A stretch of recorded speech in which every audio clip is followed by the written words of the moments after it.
Compie oggi 91 anni lo sceriffo trevigiano Giancarlo Gentilini, per 2 volte sindaco della città e per altrettante vice, o meglio prosindaco come amava definirsi.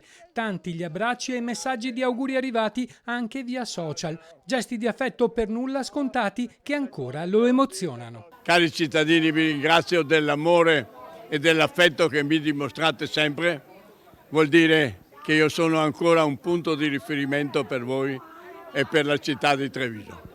Un compleanno festeggiato come al solito fra la gente, prima l'inaugurazione del cantiere di via Santa Bonavecchia. Grazie, auguri Giancarlo.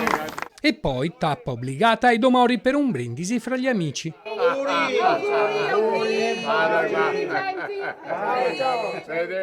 Gentilini una frecciatina poi la rivolge a Salvini, colpevole di aver mutato la Lega in un partito nazionale. Salvini sta cambiando l'aspetto del partito, non è più la Lega di una volta. No, lui ha fatto della Lega un movimento nazionale, che a me non è mai piaciuto, perché la Lega è nata come Lega Nord, aveva un progetto bossiano che purtroppo non è stato realizzato, ma questo era un punto di vista bossiano che aveva visto che l'Italia è composta da 2 Italie.